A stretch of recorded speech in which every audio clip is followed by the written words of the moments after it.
আরে ওটা পূজা তো, আরতির বৌমা। হ্যাঁ হ্যাঁ, সে ছাড়া আর কে হতে পারে। সত্যি মেয়েটা অনেক নির্লজ্জ, বিধবা হওয়ার পরেও রাস্তাঘাটে ঘুরে বেড়াচ্ছে। সবচেয়ে বেশি নির্লজ্জ তার শাশুড়ি। সে এখনো পর্যন্ত বৌমাকে নিজের বাড়িতে রেখে দিয়েছে। এই বৌমা বাড়িতে আসার সঙ্গে সঙ্গে কয়েকদিনের মধ্যেই তার ছেলে মারা গেল। এরকম মেয়েকে বাড়ি থেকে বার করে দেওয়া দরকার ছিল। শুধু বাড়িতে রেখেছে, জানি না বউ শাশুড়ি কি এমন কাজ করে যার জন্য তারা এত টাকা রোজগার করছে। সেটাই তো আমিও ভাবছি।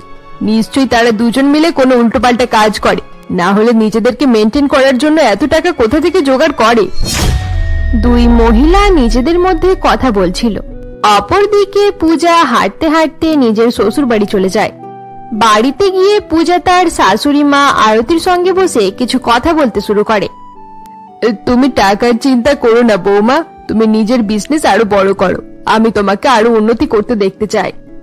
না মা, আমার মধ্যে আর সাহস নেই।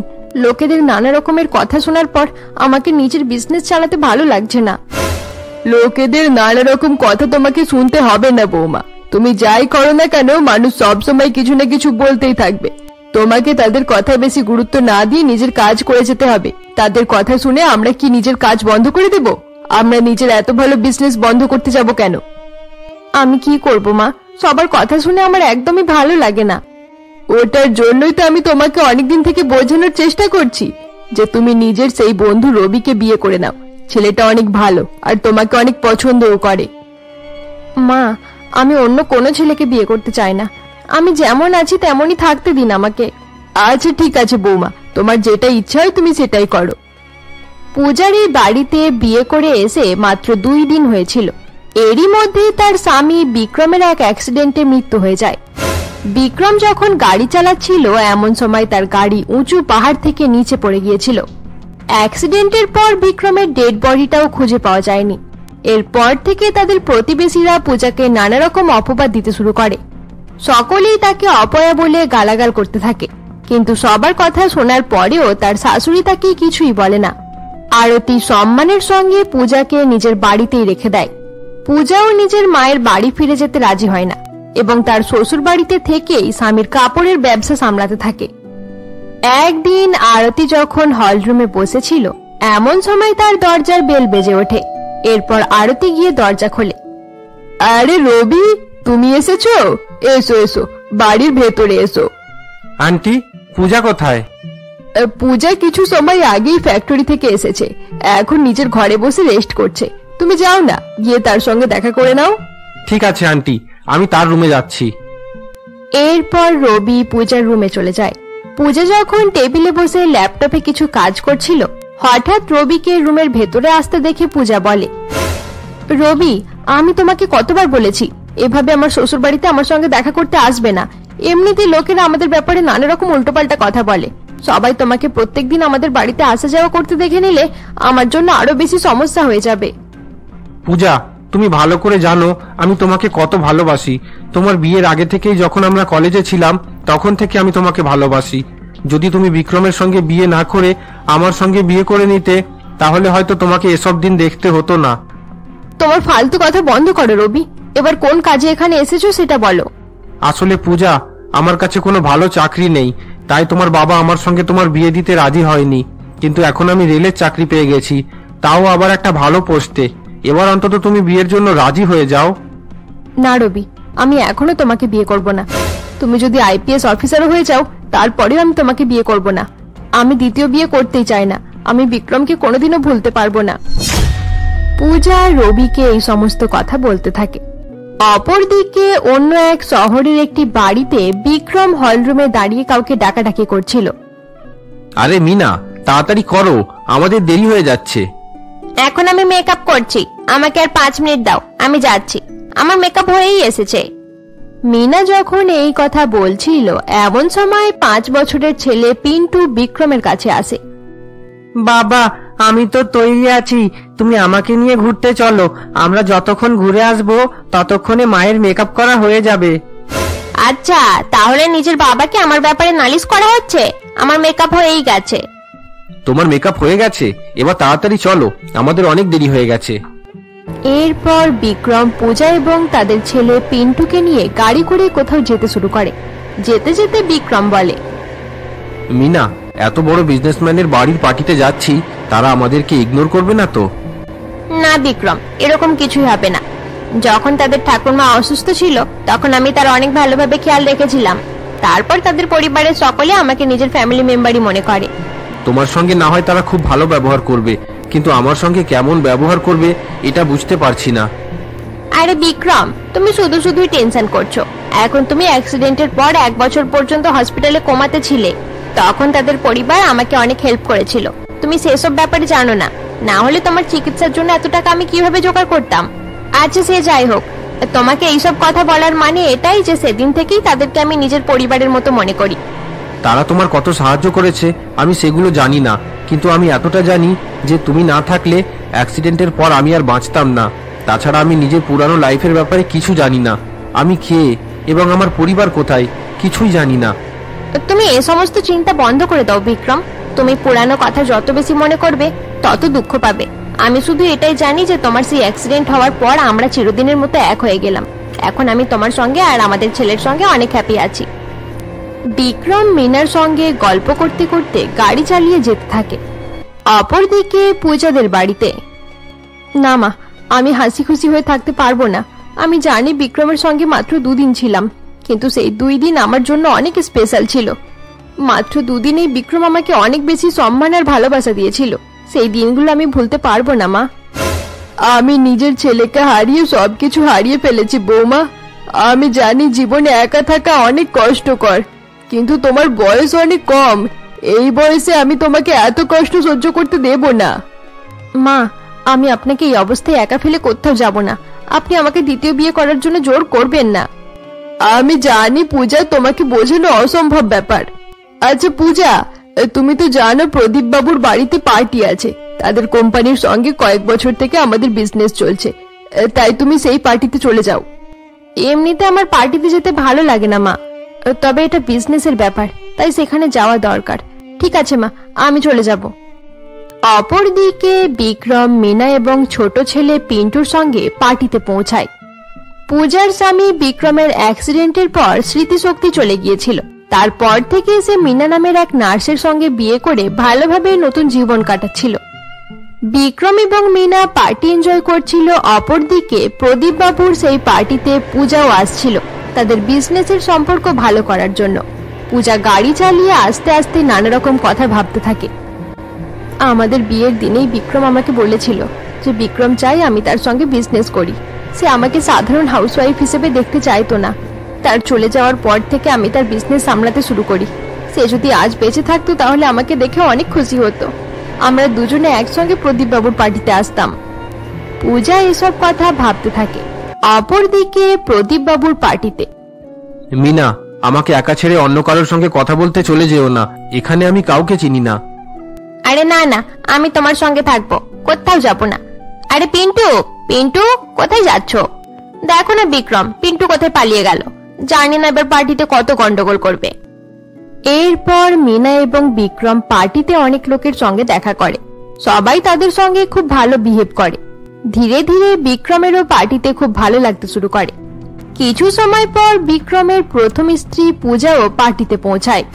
মিনা এবং বিক্রমের ছেলে পিন্টু যখন প্রদীপ বাবুর বাড়ির বাগানে বমি করছিল, এমন সময় পূজা তার কাছে পৌঁছায়। Walk walk walk. আরে তোমার কি হয়েছে? তোমার বাবা মা কোথায়? বাবা বাড়ির ভিতরে আছে। আমি অনেক বেশি ক্যান্ডি খেয়ে নিয়েছি, তারপর থেকে আমার বমি হচ্ছে। ঠিক আছে, আমি তোমার মা বাবাকে ডেকে দিচ্ছি। না না, আমার বাবাকে ডাকতে হবে না। বাবা এখানে এলে আমাকে অনেক রাগারাগি করবে। আচ্ছা ঠিক আছে, আমি তোমার জন্য জল নিয়ে আসছি। একটু জল খেয়ে নিলে তোমার ভালো লাগবে। পূজা এই বলে একটু জল এনে পিন্টুকে দেয়। কিছুটা জল খাওয়ার পর পিন্টু সুস্থ হয়ে যায়। পূজা এবং পিন্টু যখন দাঁড়িয়েছিল, এমন সময় পিন্টুর মা মিনাও সেখানে আসে। পিন্টু, পিন্টু তোমার কি হয়েছে? মা, আমার অনেক বমি হচ্ছিল। আমি জানতাম তুমি এরকম কিছু একটাই করবে। আরে না না, এবার আপনার ছেলে ঠিক আছে। তাছাড়া আপনার ছেলেটা অনেক cute. Thank you very much, কিন্তু আমার ছেলেটা কিউট হওয়ার সঙ্গে সঙ্গে অনেক দুষ্টুও। আরে আমি আপনাকে এসব কথা বলছি কেন? বাই দ্য ওয়ে, আমার নাম মিনা। আমার নাম পূজা, প্রদীপ বাবুর বিজনেস পার্টনার। আরে বাহ, এটা তো খুব ভালো কথা। আপনি ভেতরে যান, প্রদীপ বাবু হয়তো আপনার অপেক্ষা করছে। হ্যাঁ ঠিক আছে, আপনার সঙ্গে পরে আবার দেখা হবে। এরপর পূজা পার্টি হলের ভেতরে চলে যায়। ভেতরে যাওয়ার সঙ্গে সঙ্গে প্রদীপ বাবুর মা এবং স্ত্রী পূজার কাছে আসে এবং তার সঙ্গে গল্প করতে শুরু করে দেয়। সেই সময় বিক্রম পাশে দাঁড়িয়ে কারোর সঙ্গে কথা বলছিল। এমন সময় বিক্রম পূজাকে দেখতে পায়। আরে এই মেয়েটি কে? আমার এটা কেন মনে হচ্ছে যেন আমি এই মেয়েটিকে আগেও কোথাও দেখেছি। পূজা, চলো আমি তোমাকে চৌধুরী বাবুর সঙ্গে আলাপ করিয়ে দিই। সে অনেক সময় থেকে তোমার জন্য অপেক্ষা করছে।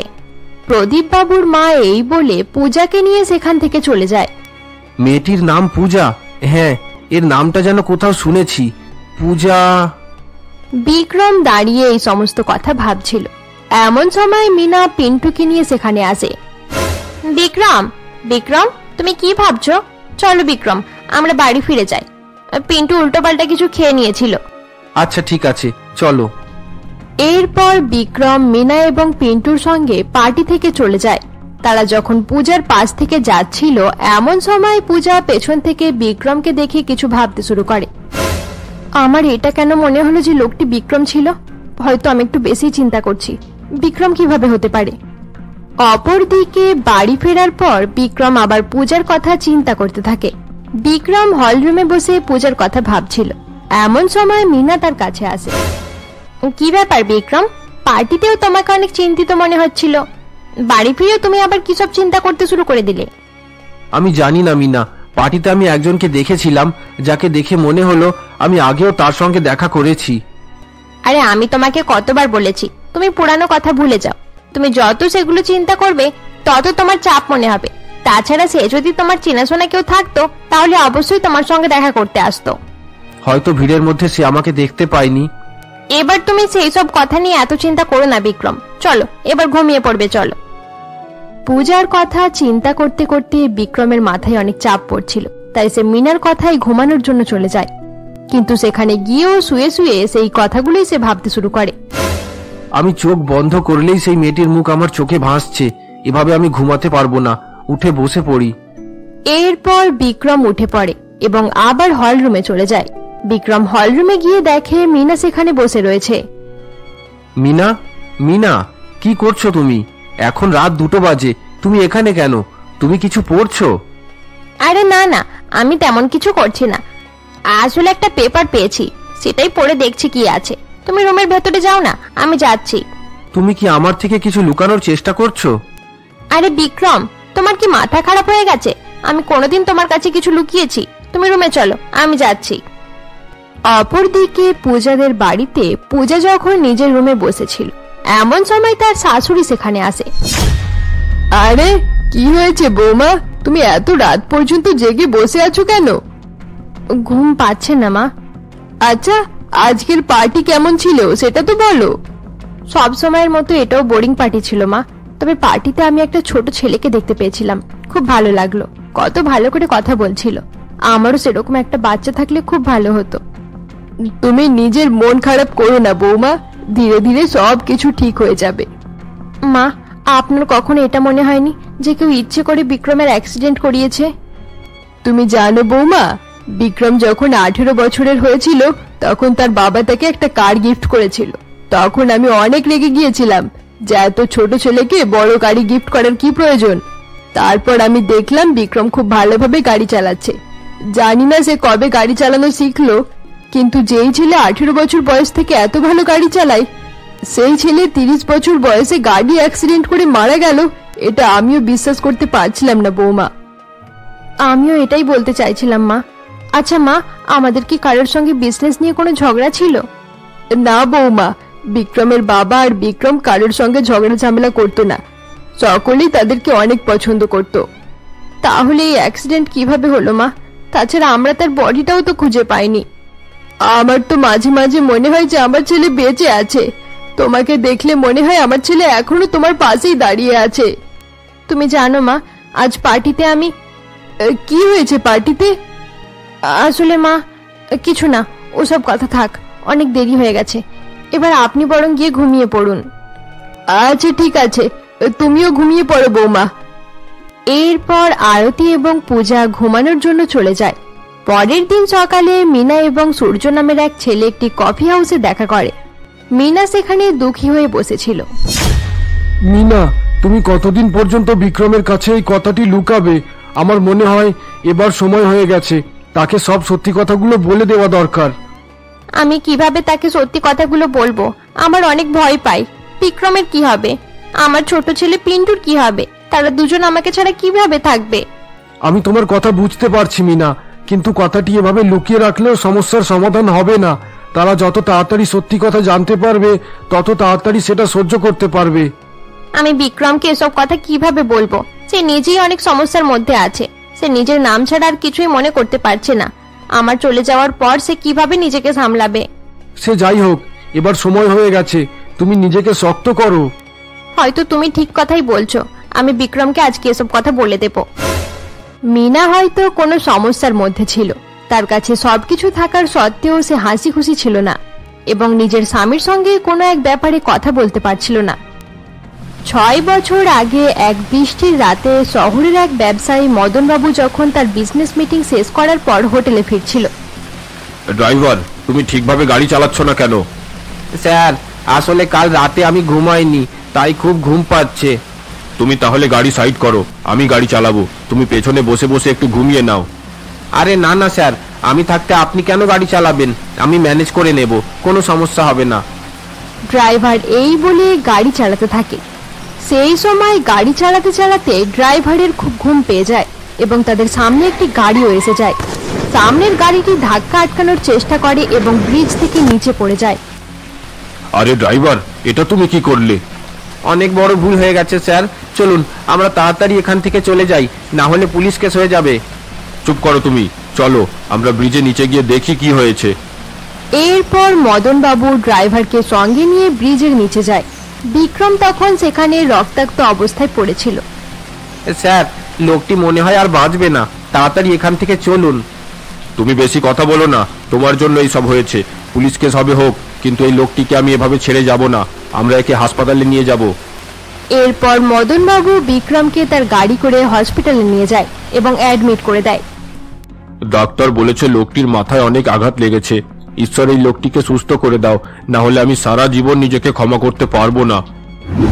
মদনবাবু একটি এয়ারপোর্টে বসে পুরানো দিনের এই সমস্ত কথা ভাবছিল। সেদিন যদি বিক্রম না বাঁচতো তাহলে আমি কোনোদিন সুখে থাকতে পারতাম না। এবার আমি প্রার্থনা করব বিক্রম যেন মিনার সঙ্গে সারা জীবন হাসি খুশি থাকে। মদন এয়ারপোর্টে বসে এসব কথা ভাবছিল। এমন সময় মিনা তাকে ফোন করে। হ্যালো বাবা। হ্যাঁ মিনা, বলো। বাবা, তোমার ফ্লাইট কখন আছে? তুমি কখন এখানে আসবে? পিন্টু বারবার তোমার কথা জিজ্ঞাসা করে করে আমার মাথা খারাপ করে দিচ্ছে। অনেক বোঝানোর পর আমি তাকে স্কুলে পাঠিয়েছি। আরে মিনা, এয়ারপোর্টেই আছি, 8 ঘন্টার মধ্যে হয়তো ফ্লাইট ছেড়ে দেবে। আমি তাড়াতাড়ি পৌঁছে যাব। তুমি তাড়াতাড়ি চলে এসো বাবা। মিনা এই বলে ফোন রেখে দেয় এবং বিক্রমের কাছে যায়। বিক্রম, বাবা কিছু সময়ের মধ্যে এয়ারপোর্টে চলে আসবে। তুমি বাবাকে আনার জন্য যাবে তো, নাকি আমি অন্য কাউকে পাঠিয়ে দেব?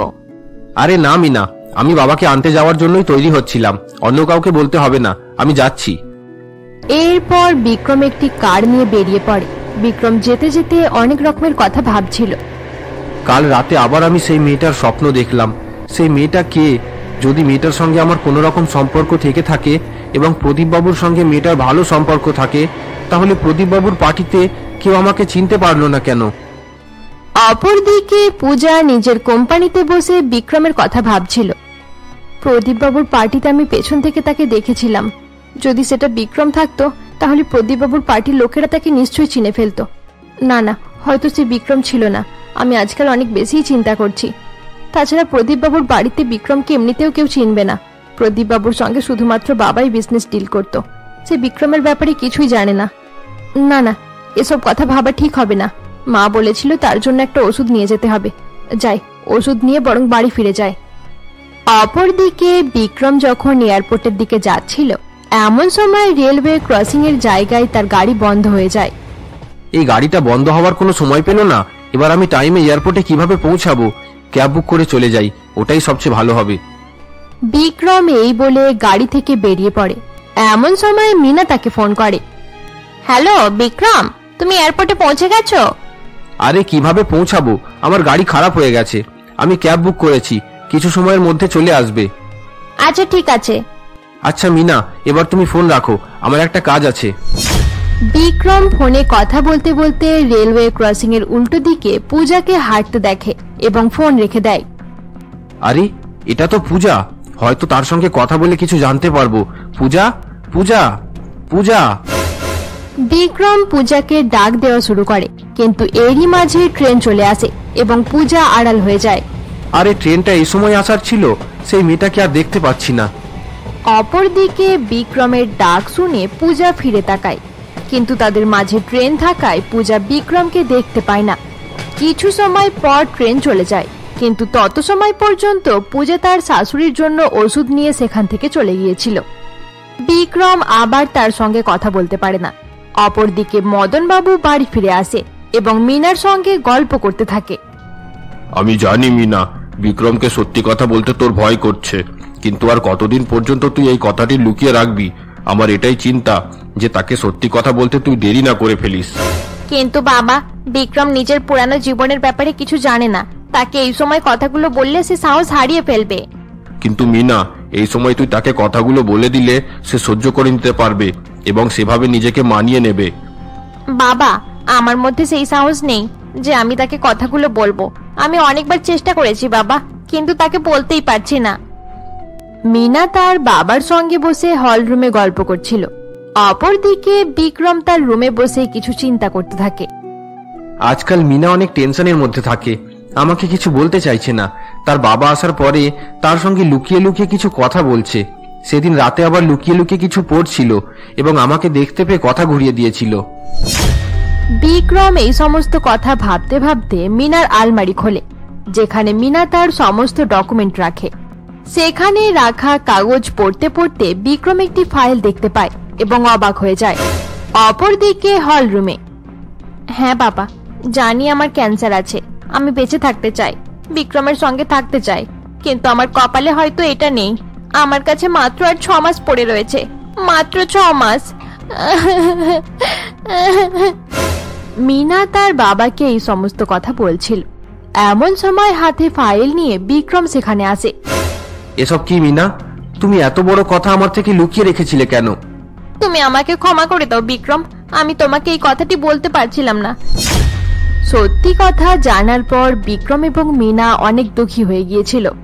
দুজনে একে অপরকে সামলাতে সামলাতে এটা ভুলে যায় যে তাদের ছেলে পিন্টু স্কুলের বাইরে তাদের অপেক্ষা করছে এবং তাকে আনতে যেতে হবে।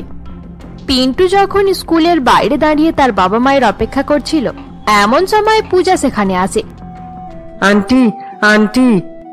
আরে পিন্টু, তুমি এই স্কুলে পড়ো? হ্যাঁ আন্টি, আমি এখানে পড়ি। আপনি এখানে কি করছেন? আমি এখানে একটা কাজে এসেছিলাম। তুমি একা গেটের বাইরে দাঁড়িয়ে আছো কেন?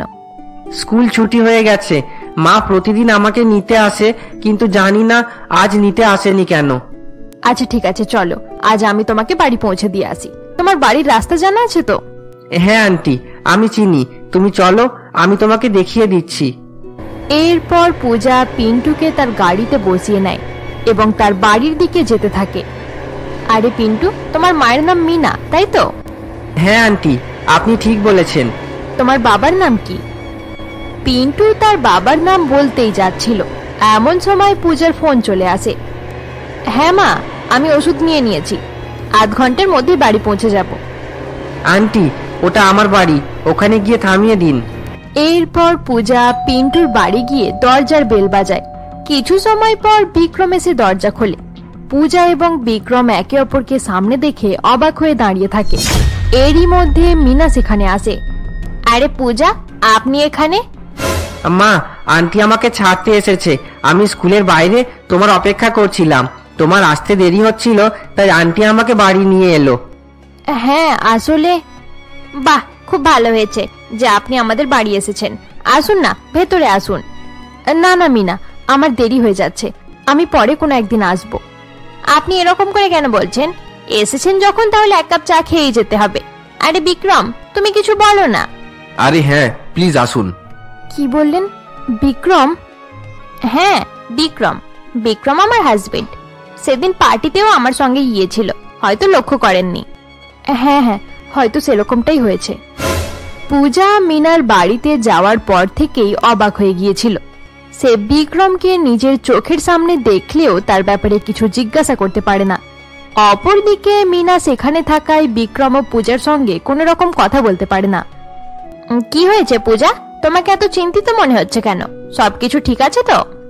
হ্যাঁ হ্যাঁ, সব ঠিক আছে, শরীরটা একটু অসুস্থ আছে। আচ্ছা মিনা, তোমাদের বিয়ে কবে হয়েছে? আমাদের বিয়ের 6 বছর হয়ে গেছে। মনে হচ্ছে তোমাদের লাভ ম্যারেজ ছিল, তাই তো? হ্যাঁ হ্যাঁ, তুমি ঠিকই বলেছ। আমি আর বিক্রম প্রথম দেখা দিয়ে একে অপরকে অনেক পছন্দ করে নিয়েছিলাম। আচ্ছা পূজা, তোমার বিয়ে হয়ে গেছে? হ্যাঁ, আমারও বিয়ে হয়ে গেছে, কিন্তু আমার স্বামী আমাকে ছেড়ে দিয়েছে। তুমি জানো সে কেন আমাকে ছেড়ে দিয়েছে? কারণ সে অন্য কাউকে প্রথম দেখাতে ভালোবেসে ফেলেছিল। এখন সে তার সঙ্গেই থাকে। পূজা, তোমার কথা শুনে আমার খুব খারাপ লাগলো। আরে না না, এতে খারাপ লাগার কি আছে? আমি এতদিন পর্যন্ত ভাবতাম যে সে হয়তো বেঁচে নেই, কিন্তু আমি আজকে জানতে পারলাম যে সে খুব ভালো আছে আর অন্য এক মেয়ের সঙ্গে বিয়ে করে সংসার করছে। ও, সে তোমাকে অনেক বড় ধোঁকা দিয়েছে, তাই তোমাকে এত দুঃখিত মনে হচ্ছে। তোমার জায়গায় আমি হলে আমারও একই রকম খারাপ লাগতো। কোনো ব্যাপার নেই মিনা, এখন আমি যাচ্ছি, বাই। আবার কবে আসবে তুমি? আমি জানি না। আচ্ছা ঠিক আছে, এবার আমি চললাম। পূজা এই বলে সেখান থেকে চলে যায়। পূজার ব্যবহার দেখে মিনা অবাক হয়, কিন্তু সে এটা বুঝতে পারে না যে পূজা বিক্রমের ব্যাপারে কথা বলছিল। অপরদিকে বাড়ি যেতে যেতে পূজা বিক্রমের ব্যাপারে ভাবতে শুরু করে। তার মানে বিক্রমের অ্যাক্সিডেন্ট হয়নি। বিক্রম ইচ্ছে করেই প্ল্যানিং করে নিজের গাড়ি পাহাড় থেকে ফেলে দিয়েছিল, যাতে তার ডেড বডি না পাওয়া যায় আর আমরা তার উপর সন্দেহ না করি। তারপর সে ভালোভাবে মিনার সঙ্গে বিয়ে করে সুখে শান্তিতে জীবন কাটাচ্ছে। আজ হঠাৎ সে আমাকে নিজের সামনে দেখতে পেয়ে অবাক হয়ে গিয়েছিল। তাছাড়া একবারও আমার সঙ্গে কথা বলার চেষ্টাও করেনি। এর একটাই মানে, বিক্রম প্ল্যানিং করেই সবকিছু করেছিল। এখন সে ভয় করছে যে আমি মিনার সামনে সত্যি কথাগুলো বলে না ফেলি। অপরদিকে মিনাদের বাড়িতে। বিক্রম, তুমি দেখলে তো পূজা কেমন ভাবে কথা বলছিল? সে এমন করে বলছিল যেন আমি তার স্বামী কেড়ে নিয়েছি, তার স্বামী তাকে ধোঁকা দিয়েছে। এটা আমার কি দোষ? আরে ওসব কথা ছাড়ো, মেয়েটা অনেক দুঃখী ছিল। সে আমার বাড়িতেই আমার স্বামীর সামনে আমার সঙ্গে খারাপ ব্যবহার করছিল। মেয়েটা পাগল। সত্যি কথা এটাই যে সে নিজে সংসার করতে পারেনি, তাই আমার সংসার দেখে তার হিংসে হচ্ছিল। মিনা, কারোর ব্যাপারে কিছু না জেনে এরকম করে বলো না। এমনিতেই আমাদের অনেক টেনশন আছে, তুমি শুধু শুধু তার ব্যাপারে ভাবছো কেন? অপরদিকে সেদিন রাতের বেলা পূজা বাড়ি ফিরে তার শাশুড়িকে সমস্ত কথা জানায়। না বৌমা, না, আমি এটা বিশ্বাস করতে পারবো না। আমার বিক্রম এরকম ছেলে নয়। সে কোনোদিন কারোর সঙ্গে ধোঁকা করতে পারে না। বিজনেসের ক্ষেত্রেও তার লস হওয়ার পরেও সে ভালো জিনিস সাপ্লাই করত। সে কোনো রকমেরই ধোঁকা করতে পারে না বৌমা। তাহলে সে তোমার আর আমার সঙ্গে চিটিং কেন করবে? নিশ্চয়ই তোমার কোনো ভুল হয়েছে। না মা, আমি নিজের স্বামীকে চিনতে পারবো না, এটা কোনোদিনই হতে পারে না। সে বিক্রমই ছিল। এই 6 বছরে আমি তাকে এত মিস করেছি, এটা আমি ছাড়া আর কেউ জানে না মা। কিন্তু আমি এই সমস্ত কিছু আর সহ্য করতে পারবো না। আমি নিজের বন্ধু রবির সঙ্গে বিয়ে করতে রাজি আছি।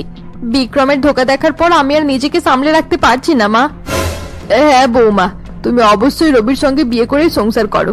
আমি তো নিজেই প্রথম থেকে তোমাকে বিয়ে করতে বলছিলাম, কিন্তু বিক্রমের উপরে এভাবে রাগ করো না। হয়তো তুমি যেই বিক্রমের সঙ্গে দেখা করে এসেছো সেটা আমার ছেলে নয়, সেটা অন্য কেউ। মা প্লিজ, এই ব্যাপারে আমি আর কোনো কথাই বলতে চাই না। বিক্রমকে মিনার সঙ্গে দেখার পর পূজা অনেক কষ্ট পেয়েছিল। এরপর পূজা নিজের রুমে গিয়ে কান্নাকাটি করতে শুরু করে। আমি কালকেই রবির সঙ্গে দেখা করতে যাব আর বিয়ের কথা বলবো।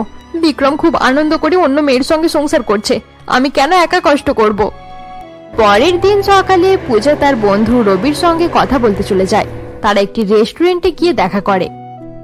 রবি, আমি তোমার সঙ্গে বিয়ে করতে রাজি আছি। তুমি যেই দিন বলবে আমি সেই দিনই তোমাকে বিয়ে করে নেব। কি হয়েছে পূজা, হঠাৎ করে তোমার কি হয়ে গেল? তুমি বিক্রমকে ভুলে গিয়ে আমার সঙ্গে বিয়ে করতে রাজি হয়ে গেলে কি করে? আমার সামনে তার নাম নিও না রবি। তার মতো ধোঁকাবাজ ছেলে আমি আর একটাও দেখিনি। এটা কি বলছো তুমি? তার মানে বিক্রম বেঁচে আছে? হ্যাঁ, সে বেঁচে আছে। তার অপেক্ষায় আমি 6 বছর থেকে কান্নাকাটি করছি। আমি তোমার কথা বুঝতে পারছি না পূজা। তার তো অ্যাক্সিডেন্ট হয়ে গিয়েছিল, তাহলে সে বেঁচে আছে কি করে? ওসব নাটক ছিল, বিক্রম প্ল্যানিং করেই সবকিছু করেছিল। এরপর পূজা রবিকে প্রথম থেকে শেষ পর্যন্ত সমস্ত কথা জানায়। সবকিছু শোনার পর রবি বলে, ও মাই গড, আমি তো এসব কথা বিশ্বাস করতে পারছি না। চলো পূজা, আমরা এই মুহূর্তে বিক্রমের সঙ্গে দেখা করব। সে কেন এরকম করেছে আমরা তাকে প্রশ্ন করব। এখন আর কোনো প্রশ্ন করতে হবে না রবি, আমি আর তার চেহারাও দেখতে চাই না। এবার আমরা আলাদাভাবে নিজেদের জীবন কাটাবো। কিন্তু আমি তার সঙ্গে কথা বলতে যাব পূজা। মনে হচ্ছে তুমি তাড়াহুড়ো করে সিদ্ধান্ত নিচ্ছ, সত্যিটা আলাদাও হতে পারে। আমি আর কিছু জানতে চাই না রবি, আমি তোমাকে বিয়ে করতে রাজি আছি। এবার তুমি আমাদের ব্যাপারে চিন্তা করো। ঠিক আছে, এবারে আমি উঠছি। পূজা এই বলে সেখান থেকে চলে যায়। আমি এই মুহূর্তে বিক্রমের সঙ্গে দেখা করতে যাব। সে কেন পূজার সঙ্গে এরকম করলো? সে নিজেই আমাকে বলেছিল সে পূজাকে অনেক ভালোবাসে, তার সঙ্গে বিয়ে করে সুখে সংসার করতে চায়। তাহলে এই সব হলো কিভাবে?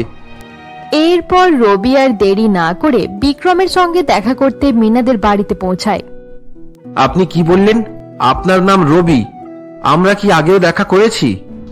আচ্ছা, এবার আমাকে না চিনতে পারার বাহানা করছো? সত্যি বিক্রম, তুমি অনেক বড় অ্যাক্টর হয়ে গেছো। দেখুন, আমি সত্যি কথা বলছি, আমার বিশ্বাস করুন। আমার একটা অ্যাক্সিডেন্ট হয়ে গিয়েছিল, যার পর থেকে আমার কিছু মনে পড়ছে না। আমি নিজের পুরানো দিনের কথাগুলো ভুলে গেছি, শুধু নিজের নামটাই মনে রাখতে পেরেছি।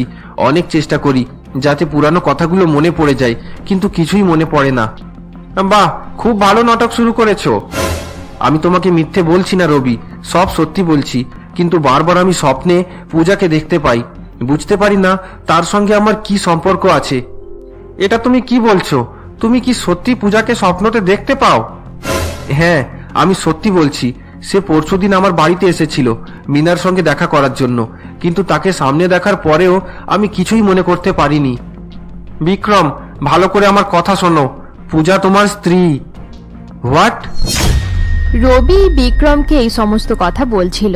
এমন সময় মিনা দূরে দাঁড়িয়ে সমস্ত কথা শুনে ফেলে। এটা আমি কি শুনছি? পূজা বিক্রমের ওয়াইফ?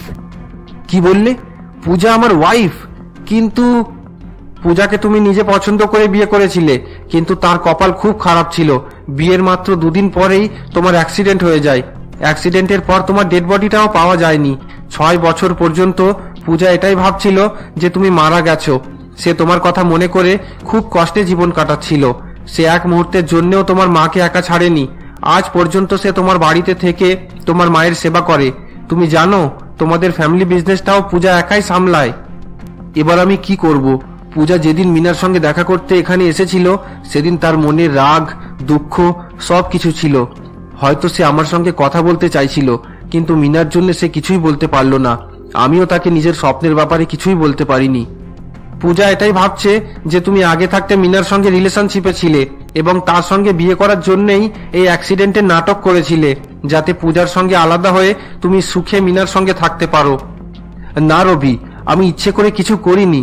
এখন আমি এমন ভাবে ফেসে গেছি যে কাকে ছাড়বো এবং কার সঙ্গে থাকবো কিছুই ঠিক করতে পারছি না। আমি তোমার সংসার ভাঙতে চাই না বিক্রম। আমি শুধু এটাই জানতে চাইছিলাম যে তুমি পূজার সঙ্গে এত বড় ধোঁকা কেন করলে। কিন্তু এবার আমি জানতে পেরে গেছি যে এই সব কিছু ঈশ্বরের খেলা। ঠিক আছে বিক্রম, এবার আমি যাই। তুমি মিনার সঙ্গে সুখে শান্তিতে নিজের জীবন কাটাও। মিনা তোমার ফিউচার। রবি এই বলে সেখান থেকে চলে যায়। অপরদিকে তাদের কথা শোনার পর মিনা নিজের রুমে গিয়ে দুঃখী হয়ে বসে পড়ে। আমি চাইলেও বিক্রমের সঙ্গে থাকতে পারবো না। আমার কাছে মাত্র কয়েকটা দিনই পড়ে রয়েছে, কিন্তু এই পৃথিবী থেকে যাওয়ার আগে আমি বিক্রমকে আর পূজাকে এক করে দিতে চাই। পূজার ব্যাপারে জানার পর থেকে বিক্রম অনেক দুঃখী হয়ে গিয়েছিল। অপরদিকে সময়ের সঙ্গে সঙ্গে মিনা আরো বেশি অসুস্থ হতে থাকে।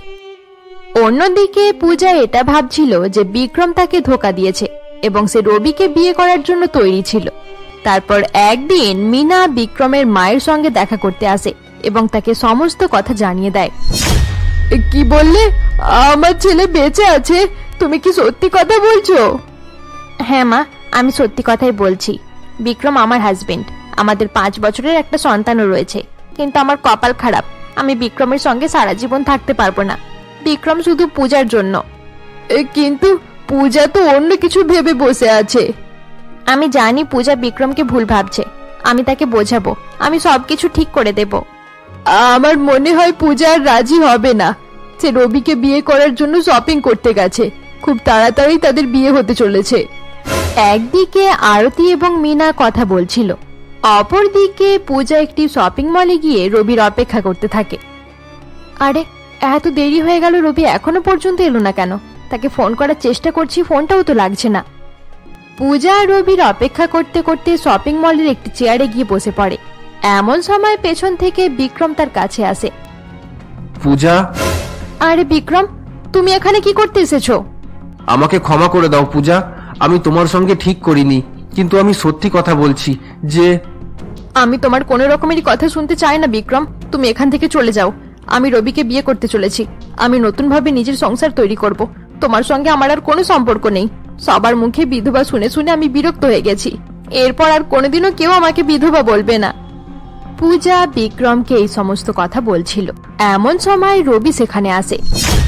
পূজা, তুমি 6 বছর আগেই বিক্রমের বউ হয়ে গিয়েছিলে। এখন বিক্রম তোমার সামনে দাঁড়িয়ে আছে। এটাই তোমার আসল ভালোবাসা। বিক্রম তোমার আসল স্বামী। এসব তুমি কি বলছো রবি? এরপর রবি পূজাকে সমস্ত কথা জানায়।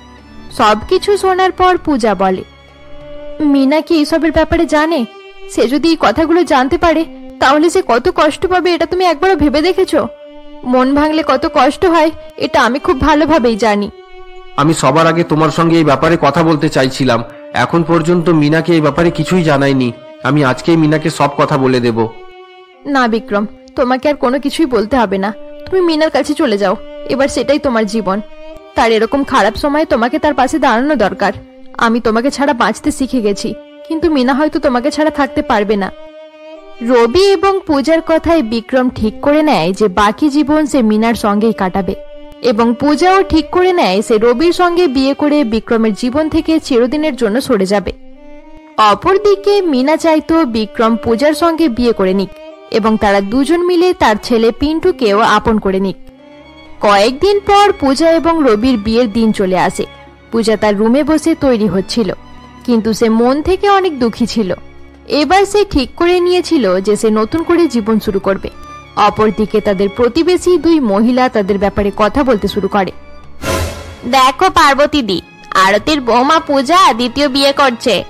হ্যাঁ, সেটা তো করারই ছিল। বাইরে এত প্রেম করে বেড়াচ্ছিল, এরকম মেয়েরা দ্বিতীয় বিয়ে করবে না তো কারা করবে? কিছু সময় পর বরের গাড়ি আসে এবং গাড়ি থেকে রবি, বিক্রম এবং মিনা বেরিয়ে আসে। কিন্তু রবির জায়গায় বিক্রম বরের পোশাক পরে এসেছিল। বিক্রমকে বররূপে দেখে দুই প্রতিবেশী মহিলা অবাক হয়ে যায়। আরে এটা তো বিক্রম! বিক্রম এখনো বেঁচে রয়েছে, তার মানে পূজার বিয়ে বিক্রমের সঙ্গেই হতে চলেছে। আরে এটা তো আমিও বিশ্বাস করতে পারছি না। এরপর রবি, মিনা এবং মদন বাবু পূজার রুমে আসে। এসব কি চলছে মিনা? তোমরা সবাই মিলে আমার জীবন খারাপ করা বন্ধ করো। আমাকে ক্ষমা করে দাও পূজা, তুমি বিক্রমের সঙ্গে বিয়ে করে আবার নতুন জীবন শুরু করো। আমি বেশি দিন পর্যন্ত বেঁচে থাকবো না। আমার ছেলের জন্য তুমি বিক্রমের সঙ্গে বিয়ে করে নাও পূজা, আমি তোমার কাছে রিকোয়েস্ট করছি।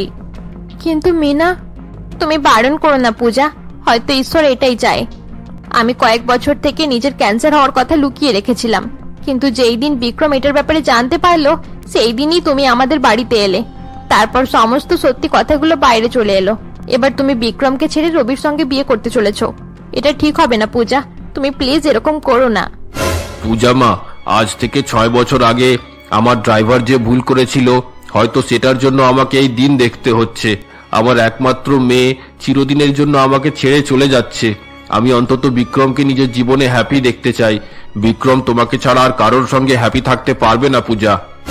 আমি ভালো করে জানি পূজা, তুমি আজ পর্যন্ত বিক্রমকে ভালোবাসো, তাই তুমি এতদিন বিয়ে করার জন্য বারণ করছিলে। মিনা এবং রবির বারবার বোঝানোতে পূজা বিক্রমকে বিয়ে করার জন্য রাজি হয়ে যায়। এরপর খুব ধুমধাম করে বিক্রম এবং পূজার বিয়ে হয়ে যায়। কয়েকদিন পর মিনা ক্যান্সারের কারণে মারা যায় এবং তারপর থেকে পূজা পিন্টুকে নিজেদের ছেলের মতো করেই মানুষ করতে থাকে। সময়ের সঙ্গে সঙ্গে বিক্রম তার পুরানো জীবন মনে করতে শুরু করে এবং তারা সকলে মিলেমিশে হাসি খুশিতে জীবন কাটায়। বন্ধুরা, আমাদের গল্পের সিরিজ এখানেই শেষ করা হলো। গল্পটি ভালো লেগে থাকলে অবশ্যই লাইক, কমেন্ট এবং শেয়ার করে দিও। এরকমই নতুন নতুন গল্প দেখার জন্য আমাদের চ্যানেলকে সাবস্ক্রাইব করতে ভুলবে না। আরে ওটা পূজা তো, আরতির বৌমা। হ্যাঁ হ্যাঁ, সে ছাড়া আর কে হতে পারে। সত্যি মেয়েটা অনেক নির্লজ্জ, বিধবা হওয়ার পরেও রাস্তাঘাটে ঘুরে বেড়াচ্ছে। সবচেয়ে বেশি নির্লজ্জ তার শাশুড়ি। সে এখনো পর্যন্ত বৌমাকে নিজের বাড়িতে রেখে দিয়েছে। এই বৌমা বাড়িতে আসার সঙ্গে সঙ্গে কয়েকদিনের মধ্যেই তার ছেলে মারা গেল। এরকম মেয়েকে বাড়ি থেকে বার করে দেওয়া দরকার ছিল। শুধু বাড়িতে রেখেছে, জানি না বউ শাশুড়ি কি এমন কাজ করে যার জন্য তারা এত টাকা রোজগার করছে। সেটাই তো আমিও ভাবছি। নিশ্চয়ই তারা দুজন মিলে কোনো উল্টোপাল্টা কাজ করে, না হলে নিজেদেরকে মেনটেন করার জন্য এত টাকা কোথা থেকে জোগাড় করে। দুই মহিলা নিজেদের মধ্যে কথা বলছিল। অপরদিকে পূজা হাঁটতে হাঁটতে নিজের শ্বশুর বাড়ি চলে যায়। বাড়িতে গিয়ে পূজা তার শাশুড়ি মা আরতির সঙ্গে বসে কিছু কথা বলতে শুরু করে। তুমি টাকার চিন্তা করো না বৌমা, তুমি নিজের বিজনেস আরো বড় করো। আমি তোমাকে আরো উন্নতি করতে দেখতে চাই। না মা, আমার মধ্যে আর সাহস নেই। লোকেদের নানা রকমের কথা শোনার পর আমাকে নিজের বিজনেস চালাতে ভালো লাগছে না। লোকেদের নানা রকম কথা তোমাকে শুনতে হবে না বৌমা। তুমি যাই করো না কেন, মানুষ সবসময় কিছু না কিছু বলতেই থাকবে। তোমাকে তাদের কথা বেশি গুরুত্ব না দিয়ে নিজের কাজ করে যেতে হবে। তাদের কথা শুনে আমরা কি নিজের কাজ বন্ধ করে দেব? আমরা নিজের এত ভালো বিজনেস বন্ধ করতে যাব কেন? আমি কি করব মা, সবার কথা শুনে আমার একদমই ভালো লাগে না। ওটার জন্যই তো আমি তোমাকে অনেকদিন থেকে বোঝানোর চেষ্টা করছি যে তুমি নিজের সেই বন্ধু রবিকে বিয়ে করে নাও। ছেলেটা অনেক ভালো আর তোমাকে অনেক পছন্দও করে। মা, আমি অন্য কোনো ছেলেকে বিয়ে করতে চাই না। আমি যেমন আছি তেমনই থাকতে দিন আমাকে। আচ্ছা ঠিক আছে বৌমা, তোমার যেটা ইচ্ছা হয় তুমি সেটাই করো। পূজার এই বাড়িতে বিয়ে করে এসে মাত্র 2 দিন হয়েছিল। এরই মধ্যে তার স্বামী বিক্রমের এক অ্যাক্সিডেন্টে মৃত্যু হয়ে যায়। বিক্রম যখন গাড়ি চালাচ্ছিল এমন সময় তার গাড়ি উঁচু পাহাড় থেকে নিচে পড়ে গিয়েছিল। অ্যাক্সিডেন্টের পর বিক্রমের ডেড বডিটাও খুঁজে পাওয়া যায়নি। এরপর থেকে তাদের প্রতিবেশীরা পূজাকে নানা রকম অপবাদ দিতে শুরু করে। সকলেই তাকে অপয়া বলে গালাগাল করতে থাকে, কিন্তু সবার কথা শোনার পরেও তার শাশুড়ি তাকে কিছুই বলে না। আরতি সম্মানের সঙ্গে পূজাকে নিজের বাড়িতেই রেখে দেয়। পূজাও নিজের মায়ের বাড়ি ফিরে যেতে রাজি হয় না এবং তার শ্বশুর বাড়িতে থেকেই স্বামীর কাপড়ের ব্যবসা সামলাতে থাকে। একদিন আরতি যখন হলরুমে বসেছিল এমন সময় তার দরজার বেল বেজে ওঠে। এরপর আরতি গিয়ে দরজা খোলে। আরে রবি, তুমি এসেছো? এসো এসো, বাড়ির ভেতরে এসো। আন্টি, পূজা কোথায়? পূজা কিছু সময় আগেই ফ্যাক্টরি থেকে এসেছে, এখন নিজের ঘরে বসে রেস্ট করছে। তুমি যাও না, গিয়ে তার সঙ্গে দেখা করে নাও। ঠিক আছে আন্টি, আমি তার রুমে যাচ্ছি। এরপর রবি পূজার রুমে চলে যায়। পূজা যখন টেবিলে বসে ল্যাপটপে কিছু কাজ করছিল হঠাৎ রবিকে রুমের ভেতরে আসতে দেখে পূজা বলে, রবি, আমি তোমাকে কতবার বলেছি এভাবে আমার শ্বশুর বাড়িতে আমার সঙ্গে দেখা করতে আসবে না। এমনিতেই লোকেরা আমাদের ব্যাপারে নানা রকম উল্টোপাল্টা কথা বলে। সবাই তোমাকে প্রত্যেকদিন আমাদের বাড়িতে আসা যাওয়া করতে দেখে নিলে আমার জন্য আরো বেশি সমস্যা হয়ে যাবে। পূজা, তুমি ভালো করে জানো আমি তোমাকে কত ভালোবাসি। তোমার বিয়ের আগে থেকেই যখন আমরা কলেজে ছিলাম তখন থেকে আমি তোমাকে ভালোবাসি। যদি তুমি বিক্রমের সঙ্গে বিয়ে না করে আমার সঙ্গে বিয়ে করে নিতে তাহলে হয়তো তোমাকে এসব দিন দেখতে হতো না। তোমার ফালতু কথা বন্ধ করো রবি, এবার কোন কাজে এখানে এসেছো সেটা বলো। আসলে পূজা, আমার কাছে কোনো ভালো চাকরি নেই, তাই তোমার বাবা আমার সঙ্গে তোমার বিয়ে দিতে রাজি হয়নি। কিন্তু এখন আমি রেলের চাকরি পেয়ে গেছি, তাও আবার একটা ভালো পোস্টে। এবার অন্তত তুমি বিয়ের জন্য রাজি হয়ে যাও। না রবি, আমি এখনো তোমাকে বিয়ে করব না। তুমি যদি আইপিএস অফিসার হয়ে যাও তারপরেও আমি তোমাকে বিয়ে করব না। আমি দ্বিতীয় বিয়ে করতেই চাই না। আমি বিক্রমকে কোনোদিনও ভুলতে পারবো না। পূজা রবিকে এই সমস্ত কথা বলতে থাকে। অপরদিকে অন্য এক শহরের একটি বাড়িতে বিক্রম হলরুমে দাঁড়িয়ে কাউকে ডাকাডাকি করছিল। আরে মিনা, তাড়াতাড়ি করো, আমাদের দেরি হয়ে যাচ্ছে। এখন আমি মেকআপ করছি, আমাকে আর 5 মিনিট দাও, আমি যাচ্ছি। আমার মেকআপ হয়েই এসেছে। মিনা যখন এই কথা বলছিল এমন সময় 5 বছরের ছেলে পিন্টু বিক্রমের কাছে আসে। বাবা, আমি তো তৈরি আছি, তুমি আমাকে নিয়ে ঘুরতে চলো। আমরা যতক্ষণ ঘুরে আসবো ততক্ষণে মায়ের মেকআপ করা হয়ে যাবে। আচ্ছা, তাহলে নিজের বাবাকে আমার ব্যাপারে নালিশ করা হচ্ছে? আমার মেকআপ হয়েই গেছে। তোমার মেকআপ হয়ে গেছে? এবার তাড়াতাড়ি চলো, আমাদের অনেক দেরি হয়ে গেছে। এরপর বিক্রম পূজা এবং তাদের ছেলে পিন্টুকে নিয়ে গাড়ি করে কোথাও যেতে শুরু করে। যেতে যেতে বিক্রম বলে, মিনা, এত বড় বিজনেসম্যানের বাড়ির পার্টিতে যাচ্ছি, তারা আমাদেরকে ইগনোর করবে না তো? না বিক্রম, এরকম কিছুই হবে না। যখন তাদের ঠাকুরমা অসুস্থ ছিল তখন আমি তার অনেক ভালোভাবে খেয়াল রেখেছিলাম। তারপর তাদের পরিবারের সকলে আমাকে নিজের ফ্যামিলি মেম্বারই মনে করে। তোমার সঙ্গে না হয় তারা খুব ভালো ব্যবহার করবে, কিন্তু আমার সঙ্গে কেমন ব্যবহার করবে এটা বুঝতে পারছি না। আরে বিক্রম, তুমি শুধু শুধুই টেনশন করছো। এখন তুমি অ্যাক্সিডেন্টের পর 1 বছর পর্যন্ত হসপিটালে কোমাতে ছিলে, তখন তাদের পরিবার আমাকে অনেক হেল্প করেছিল। তুমি সেসব ব্যাপারে জানো না, না হলে তোমার চিকিৎসার জন্য এত টাকা আমি কিভাবে জোগাড় করতাম। আচ্ছা সে যাই হোক, তোমাকে এইসব কথা বলার মানে এটাই যে সেদিন থেকেই তাদেরকে আমি নিজের পরিবারের মতো মনে করি। তারা তোমার কত সাহায্য করেছে আমি সেগুলো জানি না, কিন্তু আমি এতটা জানি যে তুমি না থাকলে অ্যাক্সিডেন্টের পর আমি আর বাঁচতাম না। তাছাড়া আমি নিজের পুরানো লাইফের ব্যাপারে কিছু জানি না। আমি কে এবং আমার পরিবার কোথায় কিছুই জানি না। তুমি এই সমস্ত চিন্তা বন্ধ করে দাও বিক্রম। তুমি পুরানো কথা যত বেশি মনে করবে তত দুঃখ পাবে। আমি শুধু এটাই জানি যে তোমার সেই অ্যাক্সিডেন্ট হওয়ার পর আমরা চিরদিনের মতো এক হয়ে গেলাম। এখন আমি তোমার সঙ্গে আর আমাদের ছেলের সঙ্গে অনেক হ্যাপি আছি। বিক্রম মিনার সঙ্গে গল্প করতে করতে গাড়ি চালিয়ে যেতে থাকে। অপরদিকে পূজাদের বাড়িতে, না মা, আমি হাসি খুশি হয়ে থাকতে পারবো না। আমি জানি বিক্রমের সঙ্গে মাত্র 2 দিন ছিলাম, কিন্তু সেই 2 দিন আমার জন্য অনেক স্পেশাল ছিল। মাত্র 2 দিনেই বিক্রম আমাকে অনেক বেশি সম্মান আর ভালোবাসা দিয়েছিল। সেই দিনগুলো আমি ভুলতে পারবো না মা। আমি নিজের ছেলেকে হারিয়ে সবকিছু হারিয়ে ফেলেছি বৌমা। আমি জানি জীবনে একা থাকা অনেক কষ্টকর, কিন্তু তোমার বয়স অনেক কম। এই বয়সে আমি তোমাকে এত কষ্ট সহ্য করতে দেব না।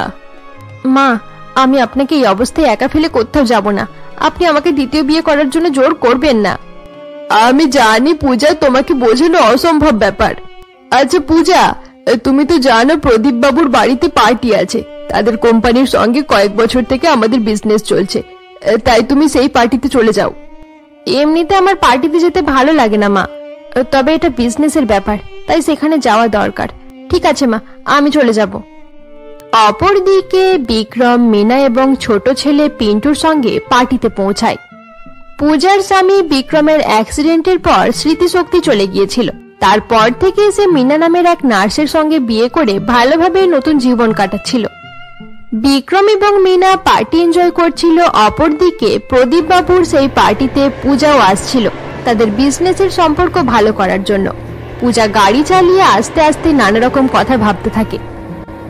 আমাদের বিয়ের দিনেই বিক্রম আমাকে বলেছিল যে বিক্রম চাই আমি তার সঙ্গে বিজনেস করি। সে আমাকে সাধারণ হাউসওয়াইফ হিসেবে দেখতে চাইতো না। তার চলে যাওয়ার পর থেকে আমি তার বিজনেস সামলাতে শুরু করি। সে যদি আজ বেঁচে থাকতো তাহলে আমাকে দেখে অনেক খুশি হতো। আমরা দুজনে একসঙ্গে প্রদীপ বাবুর পার্টিতে আসতাম। পূজা এসব কথা ভাবতে থাকে। অপরদিকে প্রদীপ বাবুর পার্টিতে, মিনা, আমাকে একা ছেড়ে অন্য কারোর সঙ্গে কথা বলতে চলে যেও না। এখানে আমি কাউকে চিনি না। আরে না না, আমি তোমার সঙ্গে থাকবো, কোথাও যাব না। আরে পিন্টু, পিন্টু কোথায় যাচ্ছ? দেখো না বিক্রম, পিন্টু কোথায় পালিয়ে গেল। জানি না এবার পার্টিতে কত গন্ডগোল করবে। এরপর মিনা এবং বিক্রম পার্টিতে অনেক লোকের সঙ্গে দেখা করে। সবাই তাদের সঙ্গে খুব ভালো বিহেভ করে। ধীরে ধীরে বিক্রমেরও পার্টিতে খুব ভালো লাগতে শুরু করে। কিছু সময় পর বিক্রমের প্রথম স্ত্রী পূজাও পার্টিতে পৌঁছায়। মিনা এবং বিক্রমের ছেলে পিন্টু যখন প্রদীপ বাবুর বাড়ির বাগানে বমি করছিল, এমন সময় পূজা তার কাছে পৌঁছায়। Walk walk walk. আরে তোমার কি হয়েছে? তোমার বাবা মা কোথায়? বাবা বাড়ির ভিতরে আছে। আমি অনেক বেশি ক্যান্ডি খেয়ে নিয়েছি, তারপর থেকে আমার বমি হচ্ছে। ঠিক আছে, আমি তোমার মা বাবাকে ডেকে দিচ্ছি। না না, আমার বাবাকে ডাকতে হবে না। বাবা এখানে এলে আমাকে অনেক রাগারাগি করবে। আচ্ছা ঠিক আছে, আমি তোমার জন্য জল নিয়ে আসছি। একটু জল খেয়ে নিলে তোমার ভালো লাগবে। পূজা এই বলে একটু জল এনে পিন্টুকে দেয়। কিছুটা জল খাওয়ার পর পিন্টু সুস্থ হয়ে যায়। পূজা এবং পিন্টু যখন দাঁড়িয়েছিল, এমন সময় পিন্টুর মা মিনাও সেখানে আসে। পিন্টু, পিন্টু তোমার কি হয়েছে? মা, আমার অনেক বমি হচ্ছিল।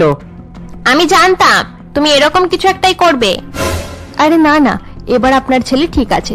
তাছাড়া আপনার ছেলেটা অনেক cute. Thank you very much, কিন্তু আমার ছেলেটা কিউট হওয়ার সঙ্গে সঙ্গে অনেক দুষ্টুও। আরে আমি আপনাকে এসব কথা বলছি কেন? বাই দ্য ওয়ে, আমার নাম মিনা। আমার নাম পূজা, প্রদীপ বাবুর বিজনেস পার্টনার।